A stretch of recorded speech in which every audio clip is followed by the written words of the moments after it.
नमस्कार, मैं हूं मनमीत और बारामासा की चुनावी यात्रा इस समय एक ऐतिहासिक जगह पहुंच चुकी है जिसका नाम है मेलेथा। मेलेथा में एक ऐतिहासिक पुरुष हुए हैं जो 17वीं शताब्दी के बहुत बड़े इंजीनियर थे।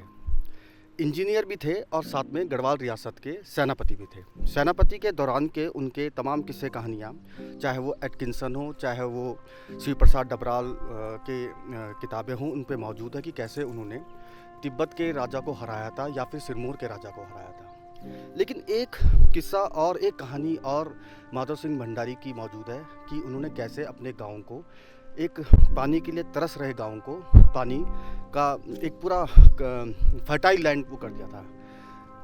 उसी कहानी के लिए आज हम आपको माधव सिंह भंडारी के उस स्थान पे लेके आए हैं जहाँ से उनका नाम इतिहास में इंजीनियर के तौर पे भी दर्ज हुआ।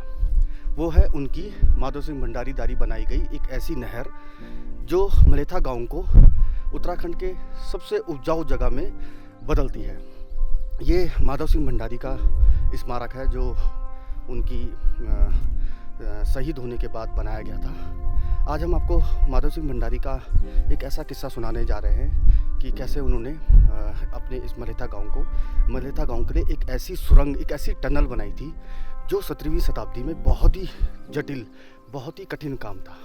एक ऐसे वक्त में जब टेक्नोलॉजी उतनी मौजूद नहीं थी, उसके बावजूद उन्होंने 100 मीटर की एक बेहद ही कठिन टनल बनाई और कहा जाता है कि उसमें उन्होंने उनके बेटे की अपनी बलि ली थी और जहाँ जहाँ उनके बेटे का खून गया था वहाँ वो नहर बनी और उसके बाद वो टनल अस्तित्व में आई।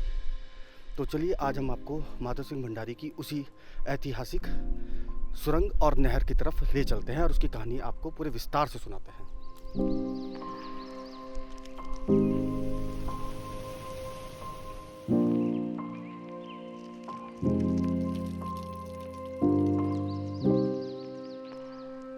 यही वो ऐतिहासिक नहर है जिसको माधव सिंह भंडारी ने 17वीं शताब्दी में खोदा था।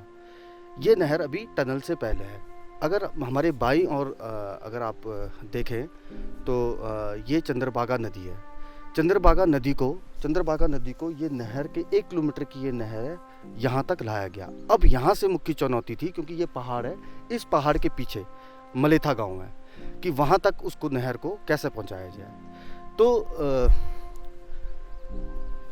कहा जाता है कि यहाँ तक नहर आने के बाद उस तरफ सुरंग खोदने की बहुत मुख्य चुनौती रही। तो एक दिन माधव सिंह भंडारी को रात को सपना आया कि अगर वो अपने किसी खास की नर बलि देता है तो उसका ये काम आसान हो जाता है। तो यही वो जगह है जहाँ पे माधव सिंह भंडारी ने अपने बेटे की बलि दी थी। कहा जाता है कि यहाँ पे जो माधव सिंह भंडारी का बेटा का जो धड़ से ऊपर का जो सर था वो यहाँ से लुढ़कता हुआ आगे गया और नहर का विस्तार आगे होता रहा।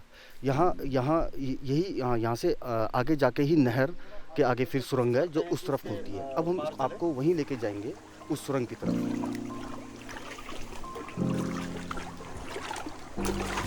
ये सुरंग काफ़ी अंदर से धीरे-धीरे करके हो जाती है और इस सुरंग का इसलिए ये महत्वपूर्ण है कि इसने मेलेथा गांव को एक बहुत ही फर्टाइल लैंड के रूप में इसने बदल दिया था। पानी बेहद ठंडा है और ये संभल कर भी चलना पड़ रहा है, क्योंकि नीचे काफ़ी पत्थर और नुकीले पत्थर मौजूद हैं।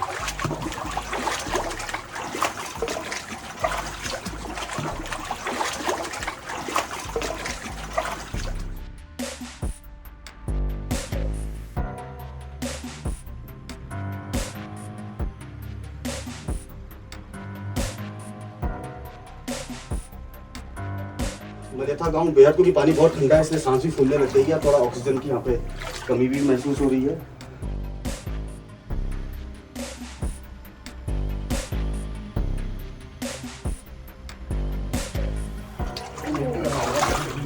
कैमरा बचा के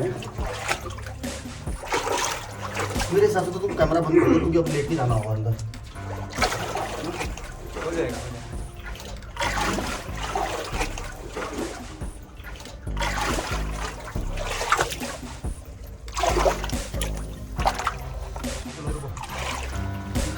अच्छा तुम आगे की तरफ चलो, पीछे आराम से चलना, रुक जाओ। आराम से चल रहा। ऊपर जाने भी है, जानवर से बच गई।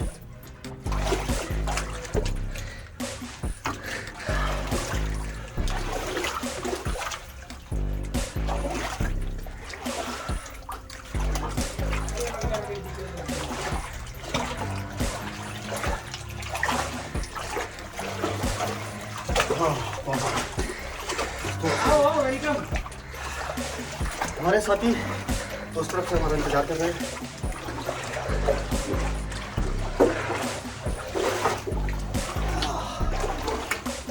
मेरी तो सांस ही नहीं है।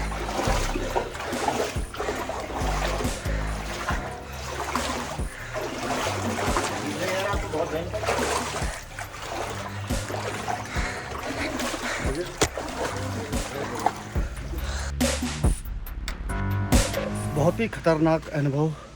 अंदर ऑक्सीजन का लेवल बहुत कम हो गया था। वो इसलिए कम हो गया था क्योंकि बीच में जो सुरंग थी बहुत ही संकरी हो गई थी और लगभग 1-1.5 फीट के करीब उसका पूरा जो व्यास था वो हो गया था और मैं उसमें फंस गया था। हमारा कैमरा भी एक बार गिरते गिरते बचा, तो इसलिए हमने बीच में थोड़ी देर के लिए कैमरा भी कैमरे की सुरक्षा से और पूरा वीडियो आप लोगों के सामने आए, इसलिए कैमरा को कुछ देर बंद करना पड़ा। इसके लिए हम माफ़ी मांगते हैं आपसे।